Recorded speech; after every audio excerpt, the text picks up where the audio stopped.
Hello সবাইকে, আশা করি সবাই অনেক অনেক ভালো আছো। সামনে আমাদের গুচ্ছ বিশ্ববিদ্যালয় ভর্তি পরীক্ষা। সো আজকে আমরা জিএসটির এই ইউনিট নিয়ে কথাবার্তা বলবো। সো অনেক স্টুডেন্ট আছো যারা অনেক ইউনিভার্সিটিতে বা মেডিকেলে ভর্তি পরীক্ষা দিছো, এখন তোমাদের হয়তো বা চান্স হয় নাই বা তোমাদের পজিশন একদম পিছনে। তো তোমরা সামনে জিএসটিটাকে টার্গেট করেছো, তোমরা বুঝতেছো না যে কেমনে তোমরা প্রিপারেশন নিবা। অনেক সেকেন্ড টাইমার আছে যাদের জিএসটিটাই লাস্ট ভরসা পাবলিকিয়ান হওয়ার জন্য। সো তোমরা এখানে একটা সিট নিশ্চিত করতে চাও। তো কীভাবে পড়লে অ্যাকচুয়ালি তোমার জিএসটিটা ক্র্যাক করা পসিবল, তুমি একটা ভালো র্যাঙ্ক করতে চাচ্ছ, ভালো একটা ইউনিভার্সিটি, ভালো একটা সাবজেক্ট চাচ্ছ, তোমার এখন থেকে কীভাবে পড়া উচিত সেটা নিয়ে একটু কথাবার্তা বলবো। কারণ এখন শুধু পড়লে হবে না, তোমাকে অ্যাকচুয়ালি চান্স পাওয়ার মতো করে পড়তে হবে। যে জিনিসগুলা গুচ্ছের জন্য ইম্পর্টেন্ট, যেগুলো থেকে প্রশ্ন আসবে, জাস্ট শুধুমাত্র ওই জিনিসগুলাই তোমাকে কিন্তু এখন পড়তে হবে। তো চলো আমরা অ্যাকচুয়ালি দেখার চেষ্টা করি, প্রতিটা সাবজেক্ট ভেঙে ভেঙে আমরা দেখব যে প্রতিটা সাবজেক্ট আমার কী কী পড়া উচিত। তার আগে বেশ কিছু কমন কোয়েশ্চেন, যে ভাইয়া কী বই পড়বো। অনেকেই বলে যে ভাইয়া আমি কি মেইন বুক পড়বো কিনা। সো মেইন বুক নিয়ে অনেক কনফিউশন আছে। এরপর অনেকেই বলে যে ভাই আমার কোনো স্পেসিফিক কোনো গাইড পড়া উচিত হবে কিনা। সো গাইড নিয়ে অনেক প্রশ্ন পাই আমি, যে জয়কলি, অ্যাসপেক্ট সহ আরও বাজারে যে বইগুলো আছে সেগুলো নিয়ে অনেক কোশ্চেন আসে। ইভেন কোচিং সেন্টারের যে বইগুলো আছে সেগুলো নিয়েও কোশ্চেন আসে, যে অমুক কোচিং সেন্টারের বই পড়লে হবে কিনা। আবার এটা সবথেকে রেলিভেন্ট কোশ্চেন, যে যা শুধুমাত্র কোশ্চেন ব্যাংক পড়লে হবে কিনা। সো আমি যখন হইল তোমাদেরকে physics, chemistry, biology, math, Bangla, ইংলিশের প্রতিটা এখন সাবজেক্টেরই আমি তোমাদেরকে দেখাবো যে কীভাবে পড়া উচিত। তো সেখানে আমি তোমাকে বলে দিব যে কোন বইগুলা তুমি পড়বা। ওকে, সো এরপরে যে কোশ্চেনটা আসে সেটাও খুবই কমন কোশ্চেন, যে গুচ্ছের প্রশ্ন এবছর কেমন হবে। সো প্রতি বছর কিন্তু দেখা গেছে যে গুচ্ছের প্রশ্ন একবার কঠিন হয়, আরেকবার মিডিয়াম হয়। সো এই বছর কোশ্চেনের দায়িত্বে থাকবে ইসলামিক ইউনিভার্সিটি এবং হচ্ছে পটুয়াখালী বিজ্ঞান ও প্রযুক্তি বিশ্ববিদ্যালয়। সো এই কমিটিটা এবছর দায়িত্বে আছে। তো অবভিয়াসলি এখানে কিন্তু তাদের কোশ্চেন প্যাটার্নের একটা ছাপ থাকবে। সো আমি ডেডিকেটেডভাবে একটা ভিডিও বানাবো, সেখানে আমি কোশ্চেন অ্যানালাইসিস করে দেখাই দিব যে কেমন প্রশ্ন আসবে। বাট এখন আসলে এটা নিয়ে চিন্তা করার দরকার নেই। এখন তোমাদেরকে পুরা প্রস্তুতিতে আসলে নজর দিতে হবে যে তোমার প্রিপারেশনটা কেমন হচ্ছে। আর চান্স পাওয়াটা সম্ভব কিনা আমি তো বলেই দিলাম। তুমি যদি এখন স্পেসিফিকভাবে না পড়ো, তুমি যদি জাস্ট গণহারে জাস্ট পড়েই যাও অমুক ক্লাস, অমুক বই, বা হচ্ছে তুমি জানোই না তুমি কী পড়তেছো, জাস্ট পড়েই যাচ্ছ, তাহলে কিন্তু তোমার চান্স হবে না। তুমি জাস্ট যদি স্পেসিফিকভাবে পড়াশোনা করো এবং এইটাকে তুমি যদি হচ্ছে খুব ভালো মতো রিভিশন প্লাস প্র্যাকটিস এই মুডে নিজেকে নিয়ে আসতে পারো, তাহলে তোমার চান্সটা হবে। ওকে, সো অবভিয়াসলি এই দুইটা জিনিস সবথেকে ইম্পর্টেন্ট, রিভিশন এবং প্র্যাকটিস। তো এই দুইটা তুমি যদি করতে পারো তাহলে তোমার কিন্তু গুচ্ছতে একটা সিট নিশ্চিত হবে এবং ভালো একটা বিশ্ববিদ্যালয় তুমি পাবা, অর্থাৎ তোমার ভালো একটা র্যাঙ্ক হবে। তো এখন চলো যে আমরা অ্যাকচুয়ালি দেখি যে গুচ্ছের এবছরে আমাদেরকে অবভিয়াসলি ফিজিক্স, কেমিস্ট্রি দাগাইতেই হবে। এখানে আমাদের 25-50 মার্ক, অর্থাৎ এখানে ফিজিক্স এবং কেমিস্ট্রি সবার জন্য কম্পালসারি। বাট এখানে একটা গুচ্ছতে একটা ভালো জিনিস, যে কেউ যদি বায়োলজি দাগায়, সে চাইলে হায়ার ম্যাথটা বাদ দিয়ে বাংলা অথবা ইংরেজির মধ্যে থেকে যে কোনো একটা দাগাইতে পারবে। অথবা একটা স্টুডেন্ট যদি চায় যে হায়ার ম্যাথ আমি দাগাবো, আমি বায়োলজি দাগাবো না, সেক্ষেত্রে সে বাংলা অথবা ইংরেজির মধ্যে থেকে একটা চুজ করে নিতে পারবে। অর্থাৎ এখানে সর্বমোট তোমাকে 4টা সাবজেক্ট দাগাইতে হবে। তুমি ফিজিক্স, কেমিস্ট্রি অবশ্যই দাগাবা। এর পাশাপাশি যাদের অ্যাকচুয়ালি বায়োলজি ওরকম পড়া হয় নাই, বা তোমার মনে হচ্ছে না বায়োলজি আমি পারবো না, তারা অবভিয়াসলি হায়ার ম্যাথের সাথে বাংলা অথবা ইংরেজি যে কোনো একটা পিক করতে পারো। আর যারা ধরো মেডিকেল প্রিপারেশন নিছো, তোমার হায়ার ম্যাথ অথবা হয় নাই, তারা অ্যাকচুয়ালি হায়ার ম্যাথটাকে এখানে বাদ দিয়ে বাংলা অথবা ইংরেজি যে কোনো একটা পিক করতে পারো বায়োলজির সাথে। সো এখানে আরেকটা কোশ্চেন চলে আসে যে অ্যাকচুয়ালি আমার কোন সাবজেক্ট দাগানো উচিত। আমি বলবো যে হায়ার ম্যাথে তুমি যদি চ্যাপ্টারগুলোর সাথে কমফোর্টেবল না হও, বা তুমি এইচএসসিতেই খুব ভালো মতো করো নাই, অনেক সেকেন্ড টাইমার আছে যারা পুরাপুরি ধরো হায়ার ম্যাথ থেকে দূরে ছিলা, তাদের অ্যাকচুয়ালি এখন হায়ার ম্যাথ করা উচিত না। তোমরা বাংলা অথবা ইংরেজি যে কোনো একটা পিক করো, এটা তোমাদের জন্য বেটার। সো অবভিয়াসলি বাংলা এবং ইংরেজির মধ্যে আমি বলবো, ইংরেজিতে তোমার যদি বেসিক ভালো না থাকে তাহলে তুমি বাংলাতে যাও, তাহলে তুমি ইজিলি একটা ভালো মার্ক নিয়ে আসতে পারবা, ভালো একটা সিট নিশ্চিত করতে পারবা। আর যদি তোমার মনে হয় যে ভাই আমি ইঞ্জিনিয়ারিং অ্যাসপিরেন্ট ছিলাম, আমার হায়ার ম্যাথ ঠিক আছে বাট আমি বায়োলজি পারি না, তাহলে তুমি বায়োলজি বাদ দিয়ে বাংলা অথবা ইংরেজি দাগাও, কোনো সমস্যা নেই। এখানে অনেকে সিটের লোভে আসলে বাংলা এবং ইংরেজি বাদ দিয়ে দেখা গেছে যে হায়ার ম্যাথ এবং বায়োলজি দুইটাই দাগাতে চায়, পরে যে দেখে যে অ্যাকচুয়ালি তার যে এমন মার্ক আসছে, অর্থাৎ তার গুচ্ছতে চান্সই হবে না। তো সিটটা তো পরের কথা, বা সাবজেক্ট তো পরের কথা, অনেকেই দেখা গেছে এই ভুলের কারণে চান্সই পায় না বা কোনো সাবজেক্টই পায় না। সো অবভিয়াসলি এখানে একটু সতর্ক থাকতে হবে যে তুমি কোনটা দাগাচ্ছ।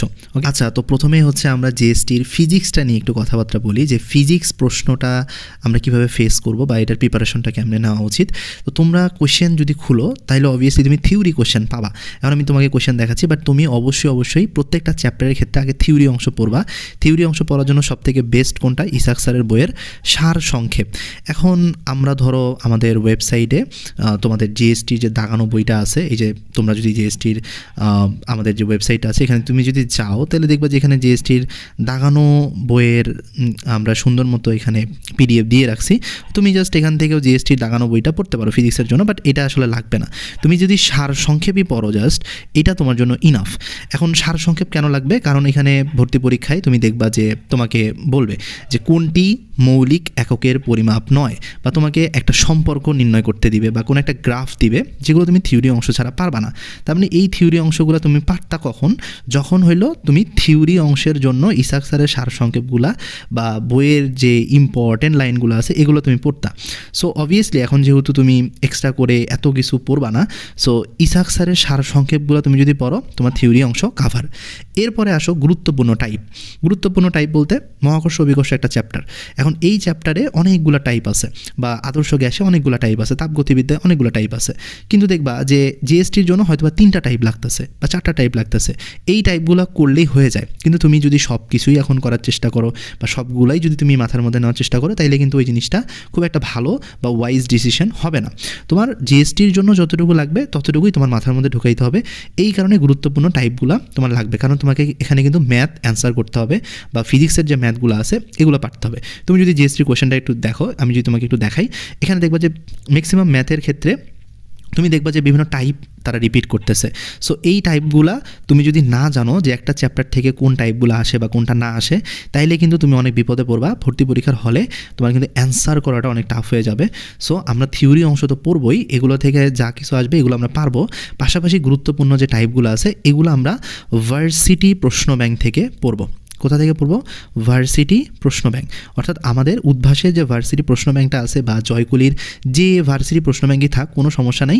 আমরা যে গুরুত্বপূর্ণ টাইপগুলো দিয়ে দিব এগুলো তুমি হচ্ছে ভার্সিটি প্রশ্ন ব্যাংক থেকে পড়ে নিবা। তাহলে প্রতিটা চ্যাপ্টারের খুব কম অংশ পড়লেই তোমার কিন্তু হয়ে যাচ্ছে। মহাকর্ষ অভিকর্ষের জন্য হয়তো বা তোমার 3টা টপিক পড়লে হয়ে যাচ্ছে। তারপরে ধরো আদর্শ গ্যাসের জন্য তোমার জিএসটির 4টা টপিক পড়লে হয়ে যাচ্ছে। তার মানে এখানে পড়াটা কম হচ্ছে, বাট তোমার রিভিশনটা বেশি হবে। ওকে, সো ওভারঅল এই জিনিসটা তোমাদেরকে ফলো করতে হবে। এবং আরেকটা জিনিস যেটা করতে হবে সেটা হচ্ছে যে এক্সাম দিতে হবে। সো আমাদের ওয়েবসাইটে ঢুকলেই তুমি কিন্তু এই যে নিচের দিকে যদি একটু যাও, দেখো এখানে কিন্তু লেখা আছে যে physics first paper. Physics first পেপারের আমরা কিন্তু সবগুলো চ্যাপ্টার এখানে সুন্দর মতো সাজিয়ে দিয়েছি। তোমার কাজ হবে এগুলো থেকে তোমাকে যে চ্যাপ্টার তুমি যখন পড়বা তখন সেটার এক্সাম দিয়ে ফেলা, অথবা তুমি চাইলে বারবারও এক্সাম দিতে পারো, কারণ প্র্যাকটিসের জন্য আমরা কিন্তু এটা সবসময়ই ওপেন রেখেছি। সো তোমার ইচ্ছা মতো তুমি হচ্ছে এক্সাম দিতে পারবা। আচ্ছা, তাহলে আমি এখানে ওভারঅল তোমাকে কি বললাম? তোমাকে থিওরি অংশ পড়তে হবে যে কোনো একটা চ্যাপ্টারের শুরুতে, এরপর তোমাকে গুরুত্বপূর্ণ টাইপগুলো ভার্সিটি প্রশ্ন ব্যাংক থেকে পড়তে হবে, দেন হচ্ছে এক্সাম দিতে হবে। আর আমাদের এই কোর্সে যারা আসো তারা অবভিয়াসলি এখানে 2টা ক্লাস পাবা ফিজিক্সের উপরে। এই 2টা ক্লাসে আমি থিওরি অংশও শেষ করাই দিব, গুরুত্বপূর্ণ যত টাইপ আছে সেগুলো শেষ করাই দিব। তো যারা কোর্সে থাকবা তারা হচ্ছে ক্লাসগুলো করে দেন হচ্ছে এই মেথডটা ফলো করবা, তাহলে তোমাদের জার্নি মানে সম্পূর্ণ স্মুথ হয়ে যাবে। আচ্ছা, ফিজিক্স পার্ট তো গেল, এখন কেমিস্ট্রি নিয়ে কিন্তু অনেক ঝামেলা আছে। কেমিস্ট্রি অংশ নিয়ে অনেকের মিশ্র প্রতিক্রিয়া, কেউ হয়তো বা একটু ভালো পারে, কেউ হয়তো বা একটু ভয় পায় যে কেমিস্ট্রিতে না জানি কী আসে। জৈব রসায়ন নিয়ে অনেকের আতঙ্ক থাকে যে ভাইয়া জৈব রসায়ন থেকে জিএসটিতে কী টাইপের যে কোশ্চেন আসে এটা তো আমি জানি না। এখন জৈব রসায়ন থেকে যে কোশ্চেনগুলো আছে এগুলোর কিছু এরিয়া আছে, আমি তোমাদেরকে ওগুলো বলতেছি, দেখাই, তাহলে তুমি বুঝতে পারবা যে কোশ্চেনগুলোর মধ্যে কী টাইপের কোশ্চেন থাকে। সো অবভিয়াসলি থিওরি কোশ্চেন থাকবে, এই যে কোন আয়নটির আকার সবচেয়ে ছোট, কোনটি ব্রোনোস্টেট লাউরি অ্যাসিড। সো এই টাইপের মানে একদম বেসিক কোশ্চেনগুলো থাকবে।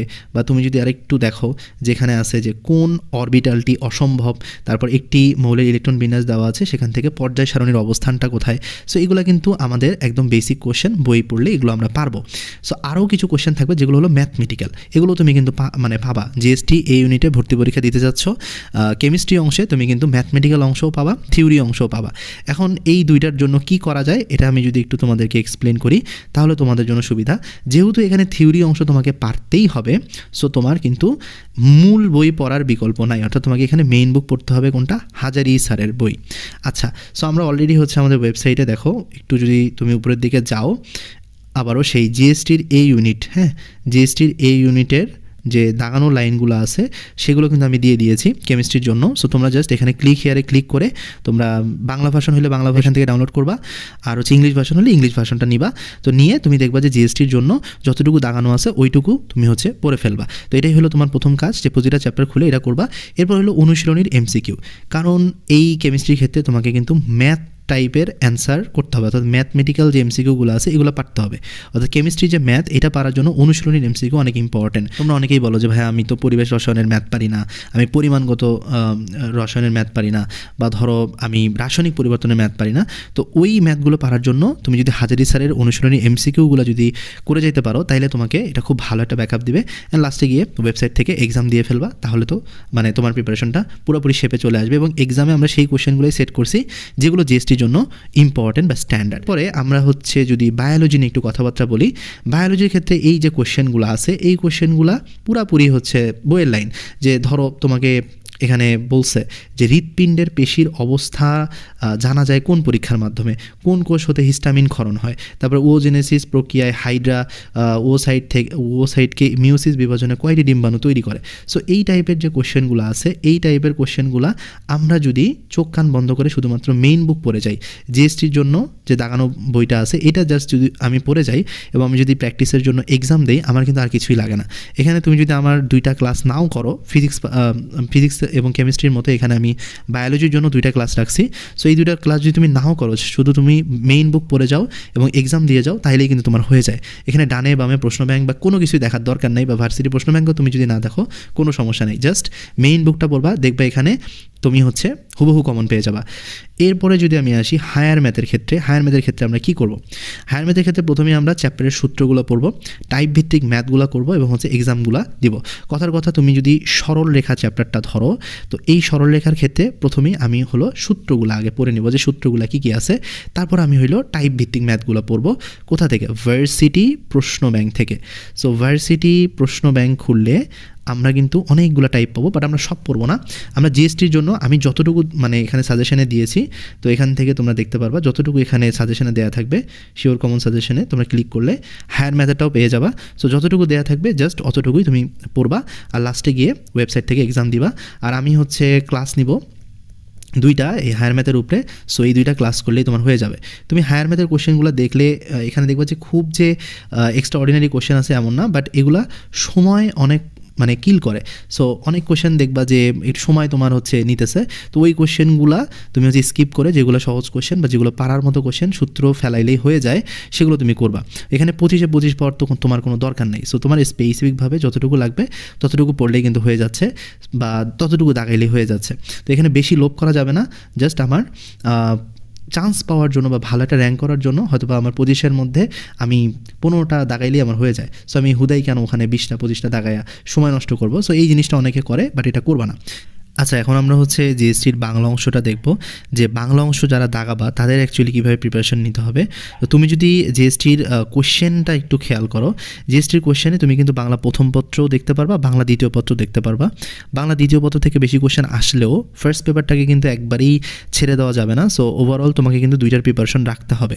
তো তুমি যখন বাংলার প্রিপারেশন নেওয়ার চিন্তা করতেছো এখন, তো ফার্স্টে তোমাকে যেটা করতে হবে সাহিত্য পাঠ, অর্থাৎ এইচএসসিতে যে আমরা বইটা পড়ছি ওখান থেকে আমাদেরকে কিন্তু গদ্য পড়তে হবে, এরপর হচ্ছে পদ্য পড়তে হবে, নাটকও পড়তে হবে এবং উপন্যাস যেটা আছে সেটাও কিন্তু পড়তে হবে। ওকে, সো আমরা ওই এইচএসসির মতো করেই গদ্য পদ্য নাটক উপন্যাস পড়বো। বেসিক্যালি হচ্ছে কোনো একটা লাইন থেকে বলবে যে এই উক্তিটি কে দিয়েছেন, অথবা তোমার হচ্ছে শব্দের অর্থ জিজ্ঞেস করতে পারে, এগুলোও কিন্তু আসে। আবার লেখক পরিচিতি থেকেও একটা কোশ্চেন দিয়ে দিতে পারে।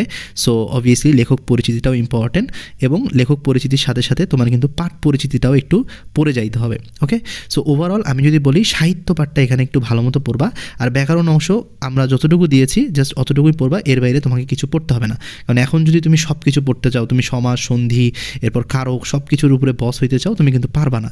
সো স্পেসিফিকভাবে জিএসটির জন্য যতটুকু লাগবে ততটুকু আমি দিয়ে দিব, আর বাংলার উপরে যে ক্লাসটা থাকবে ওইটা করার পরে তুমি কিন্তু হচ্ছে এইভাবে যদি তুমি সাহিত্যপাঠ বইটা এবং হচ্ছে বাংলা ব্যাকরণের আর বাংলা ব্যাকরণের যে অংশটুকু আছে এটা তুমি যদি পড়ো তাহলে কিন্তু হয়ে যাবে। আর লাস্টে গিয়ে বাংলার জন্য তো এক্সাম আসেই, সো বাংলার এক্সামগুলো দিলে আর কোনো কনফিউশন থাকবে না। সো বাংলার প্রিপারেশনের জন্য ফার্স্ট পেপার সেকেন্ড পেপার 2টাকেই কভার করতে হবে।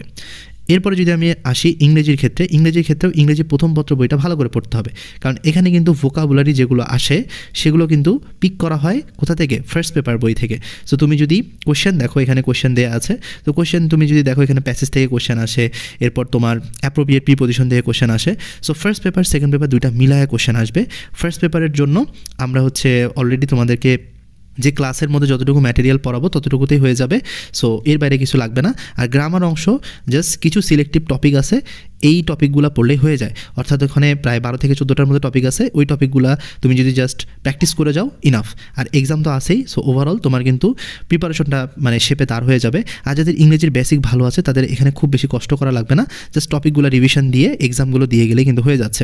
আর ইংরেজির উপরে যাদের দুর্বলতা আছে বা তুমি ইংরেজি প্র্যাকটিস করতে যাচ্ছ, এখন থেকে আসলে প্রিপারেশন নিতে যাচ্ছ, তাদের জন্য তো আমাদের ক্লাস থাকবেই। সো ওই ক্লাসের মধ্যে যা কিছু লাগবে ইংরেজির আমি সব কিছু তোমাদেরকে গুছিয়ে দেবো। সো ওভারঅল তোমাদের আসলে এখন থেকে প্রিপারেশন শুরু করা উচিত। জিএসটির জন্য এখনও সময় আছে, তুমি যদি এখনও পরিশ্রম করো তাহলে কিন্তু একটা সিট নিশ্চিত হবে। এবং যাদের আসলে ভালো একটা বিশ্ববিদ্যালয়ে পড়ার ইচ্ছা বা ভালো একটা সাবজেক্টে পড়ার ইচ্ছা, তাদের সামনে কিন্তু এটা একটা খুবই ভালো এবং দুর্দান্ত একটা অপশন, ঠিক আছে? সো এই অ্যাডভান্টেজটাকে কিন্তু হেলাই ফেলাই নষ্ট করা যাবে না। আর তোমাদের যে কোনো প্রবলেম হলে আমাদের হোয়াটসঅ্যাপ নাম্বার এখানে দেওয়া আছে, হোয়াটসঅ্যাপ নাম্বারে জাস্ট একটা মেসেজ দিলেই হবে, বা তুমি আমার সাথেও কন্ট্যাক্ট করতে পারো। আর তোমাদের যে কোনো প্রশ্ন থাকলে সেটা তুমি কমেন্ট বক্সে জানাতে পারো। দেখা হচ্ছে নতুন একটা ক্লাসে, নতুন একটা ভিডিওতে। ততক্ষণ ভালো থাকো, ধন্যবাদ সবাইকে।